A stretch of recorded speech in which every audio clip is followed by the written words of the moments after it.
4-star commitment, athlete, tight end, Nicholas Townsend or Nick Townsend. I really like this guy. He is, in my opinion, a very underrated prospect. 10.900 meters. 10.900 meters at his size, guys, is very unheard of. That is why he's listed as an athlete. Whenever you see athlete at next to someone's name, they can basically do it all on the football field, and this guy is no exception. I think he's highly underrated. I think there's a real chance by the end of the year in his senior season, he's a 5-star recruit. So I'm in love with this guy. I think he'll play tight end at Texas. Could he play linebacker? Absolutely he could, outside linebacker. He had multiple sacks, multiple tackles for loss, plays with a lot of physicality in high school. He's one of those guys I expect to be a good blocker at the tight end position. And when you get good blocking with this type of athleticism, that is very rare. Imagine an Amari Niblack as like an elite blocker. I think that's what this guy can be. Freak athlete, and Texas gets a really good one today. Finally, we get a big-time recruiting win. There's more in the pipeline, and we'll talk about them in a little bit. But we stack up Jonathan Cunningham, Nick Townsend, Smith Orogbo, 2 weeks ago now. So overall, Texas is trending, which is good that we haven't been able to say that in a while. And overall, very positive recruitment. And I expected this to go Texas way, and it went Texas way. You know, it hasn't been that way lately. I expected DeCorian Moore to be a Longhorn by now, and he's not, and he probably won't be, honestly. So it really sucks, but this guy's a freak. I do think he ends up at the tight end position, but he has the physicality to play defense.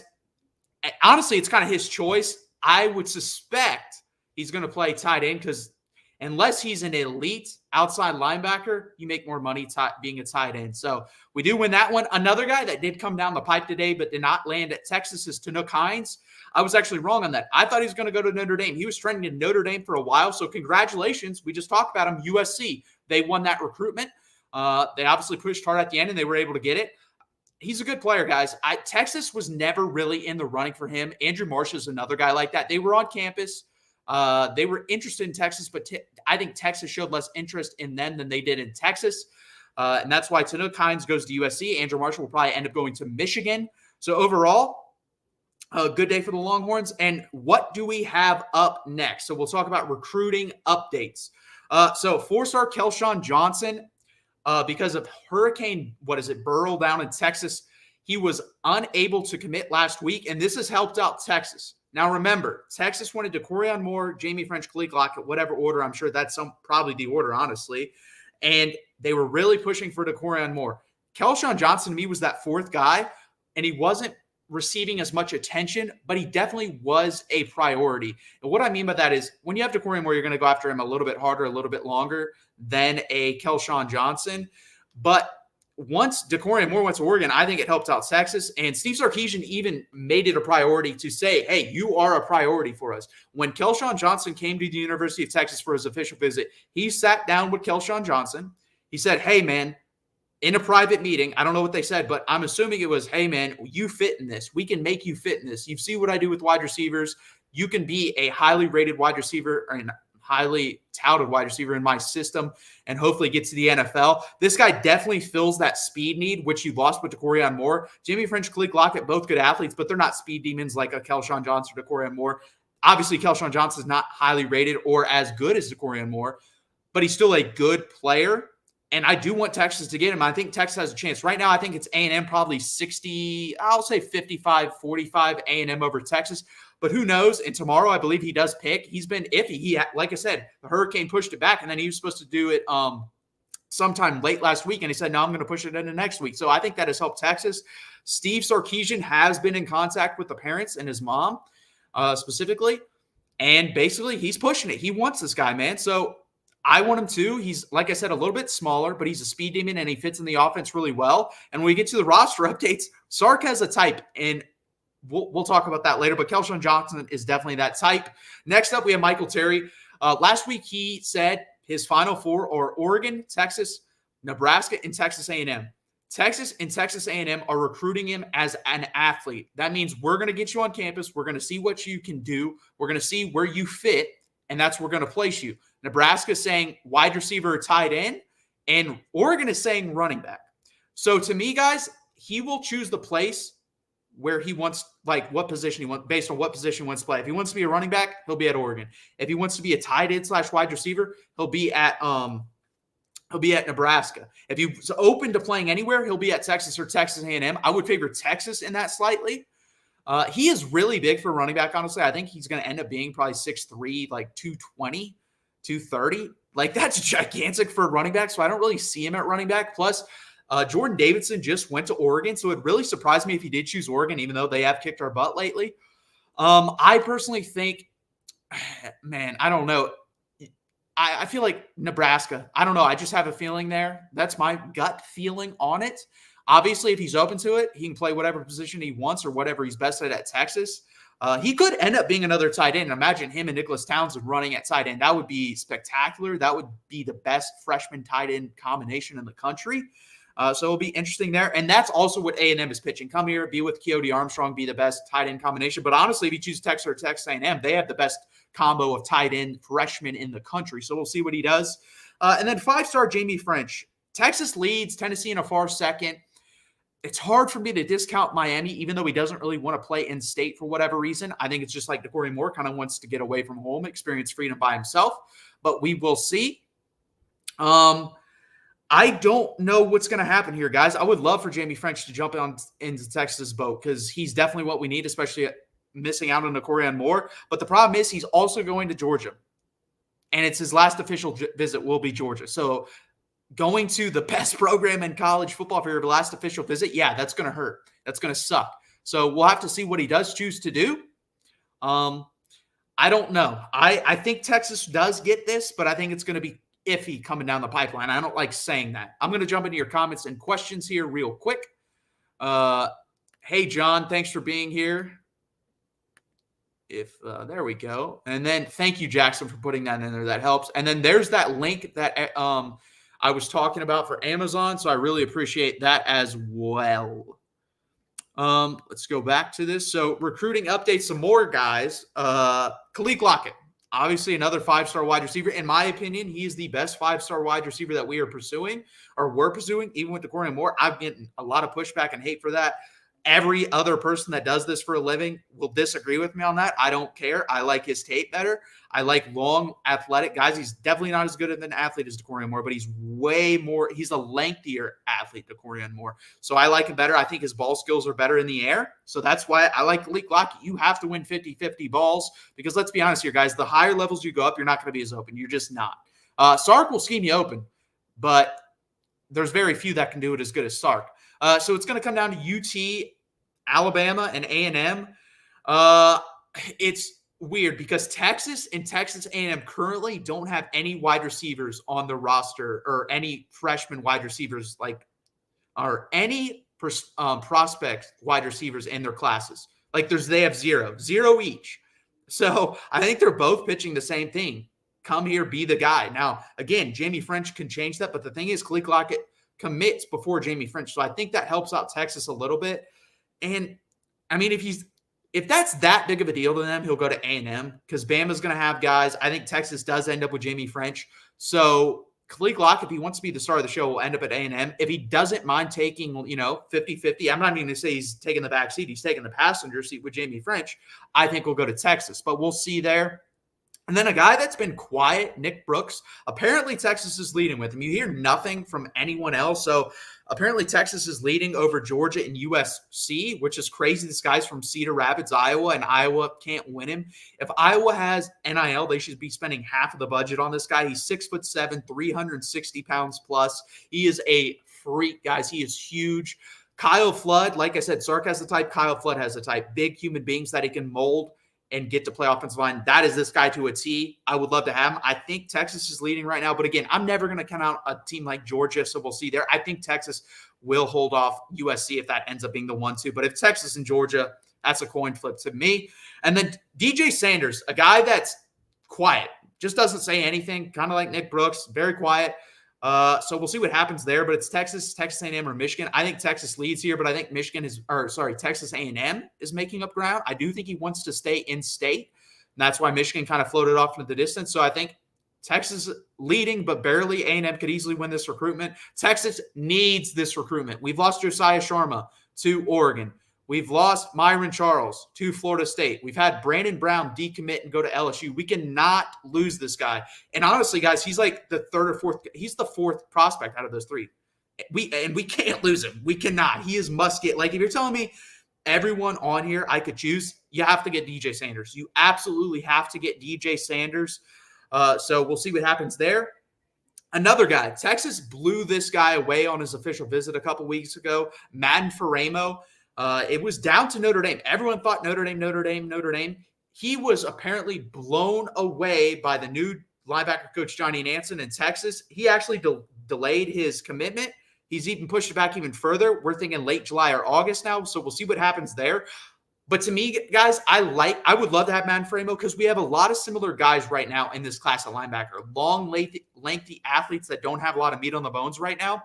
Madden Faremo is the total opposite. This guy's 230, 240, chiseled to all hell, and he will come down and lay the wood on you. This is the type of guy, in my opinion, you need going in the SEC. You need that guy on your bench if need be in a running game. We play Michigan week 2. This guy would be helpful to come in, insert him, and he's just pounding people up the middle at the middle linebacker position. So you need one of these or two of these guys on your roster. You're not going to need them all the time, but the 20 to 30% of the time you need them, they're very, very important. And Madden Faremo would be a really good get for Texas, the 4-star linebacker. And I think it's going to be Notre Dame or Texas. I'm hoping Texas can sway, but again, that Notre Dame's had a lead for a while, and Texas made up a lot of ground. We'll see if they made up enough ground. Next up, and the guy, honestly, I'm worried now because he decommitted from SMU. And I thought he'd be at Texas now, is 3-star Nathan Tillman. This is another one of those long, lanky athletes that Sark talks about versatility. He can fit into it. This guy is a 10,700 yard guy at 6'1.5", 185, 190 pounds. Good athlete, physical, good at attacking the ball and attacking the player when they have the ball. I thought he'd be at Texas by now. I'm going to be honest. Every day that goes by, I think Utah – it goes closer to Utah. That's how I feel, because if he wanted to go to Texas, he could have made this happen a while ago, and I thought that's going to happen. Everyone thought that was going to happen once he decommitted from SMU. They said in a week. Well, it's been way more than a week. It's been like a month and a half, so every day that goes by, I think Utah trends a little bit more for him. And then Aiden Anning, I was hoping, cornerback, Ruston, Louisiana, was not going to take his LSU official visit. Or sorry, he's not taking it official. He's taking unofficial, but taking the visit. He's going to go to LSU, guys, so that does suck. Because I think if he doesn't, he's going to Texas. They have the last official visit, which does matter a lot for high school recruiting. It doesn't matter at all, honestly, for transfer, but it matters a lot for high school. We'll see what happens there. I think it's going to be interesting. He's a hell of an athlete, guys, and he just basically started playing football. He started concentrating on football. He was all basketball before. Like, I think he was an all-state basketball player. So this is the type of guy, a lot like Smith Aroba, who we just got at the linebacker position, who's only played football for, 3 or 4 years. This guy's only concentrated on football for like a year. So he's him and Nathan Tillman are both lower-rated prospects. They're both 3 stars. But in my opinion, by the end of the year, they'll be 4 stars. We need to land both of them, in my opinion. If we land both of them, this is a hell of a defensive back class. I really like this defensive back class with these two and Caleb Chester as well. So we'll see what happens there, guys. That is the recruiting update. So there are a couple roster updates that jumped out to me. Number one, we're just going to start with it because I don't know whether to believe it or not. So speaking of that Michigan preview, I previewed the defensive line, and the interior defensive line is what I'm worried about the most. I love the edges of this team. Sadir Mitchell, 4-star recruit. Georgia wanted this guy badly. They tried to flip him twice, not once, twice. And we were able to hold them off, and he came to Texas. The man is weighing at 370 pounds almost the whole summer, and all of a sudden on the Texas roster, I believe it said 350 or 355. I don't know whether to believe that. That's hard for me to believe that he lost 20 pounds in a couple months, especially when he's been dealing with his weight issues.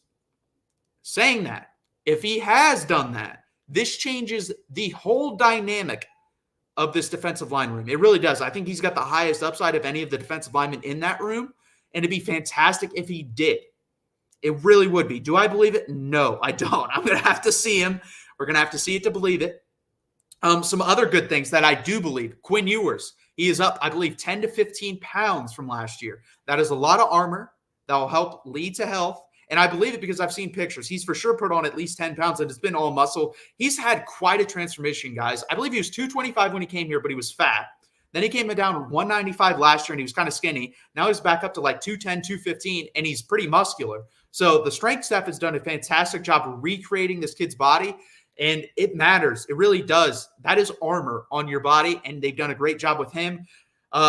This one is crazy. So Zeno Ozulu came on, defensive lineman, brother of Neto, who could be the left guard this year. He came in the 2022 class. And apparently the man has put on 35 pounds since he came onto campus, a couple months ago. That is insane. That is insane if that's true. And they did a great job with that. Now, do I expect that 35 pounds to be all muscle? No, I do not. If you put on 35 pounds in that short a period of time, we're probably talking 10 to 15 pounds of muscle, and then the rest is fat. But overall, that's still good. Like, that's good weight for him. Another guy, Cameron Williams. I said this 3 or 4 months ago. He was listed at 360 when I saw him last. He came on to Texas at 370. They had him at 360 a couple months ago, and then they re-released the roster. He is 335. If that is a true number, hell, let's say he's 345. I said if Cameron Williams is serious about getting to the NFL, serious about the right tackle position in general, locking that down, he needs to weigh about 345. He has met my expectations. I expect a fantastic year from Cameron Williams. So I'm going to tell this story. I actually heard this on Texas Football. I think it's super interesting. Mario Cristobal on the offensive lineman when he was at Oregon watched Kelvin Banks, a 5-star, and Cameron Williams, a 3-star, and they asked an On Texas Football reporter, who do you think's better, Cameron Williams or Kelvin Banks? And the On Texas Football reporter apparently was like, are you serious? Like, we're talking about a mid 3-star and a high 5-star. Who do you think I think's better? That's how highly thought of Cameron Williams was coming on. I said from a video, in 2022, right after we got him, this guy has the highest upside of all offensive linemen in the 2022 class. In saying that, the 2022 class, guys, Kelvin Banks is going to play in the NFL. DJ Campbell's going to play in the NFL. There's a chance, like I said, Cam Williams could play in the NFL. If Neto gets a shot, that's 4 guys in one class that could go to the NFL. 2 for sure, guaranteed 3. Cameron Williams will get in the NFL. So 3 guys. And I said he has the highest upside, and I still believe that. So they saw something. I saw something. I think he's going to be a really good player for us. I'm honestly more concerned about the left guard position, even though I think we're still a top 5 offensive line unit in the country. And those are the roster updates I have for you. Everything else was pretty similar. Colin Simmons did put up some weight too. But I thought he was going to play anyways. He doesn't really need much weight when he's just going to be a pass rusher, honestly. He's going to be a third down specialist, most likely, just trying to get to the quarterback. So I'm not too concerned on how much weight he needs to put on. But overall, if they're all true, it's all good. But then it's hard for me to believe on some of them because, guys, they had Xavier Worthy listed at 6'1", and at the combine, he was 5'11". So don't put a lot of stock. Don't put all your stock into it. You can put some stock. I'm going to say you can sprinkle a little bit of change in there, but don't put a lot of money in there. Don't put your whole rainy day fund into it. Sprinkle some money in there. But that will be that, guys. But we did talk offensive line, and I ranked every SEC offensive line room, and we're going to get to that in a second. But again, please hit that like button. Please subscribe down below. It really helps out the channel. I'll jump into your comments real quick and then talk about that. Thanks, Double J.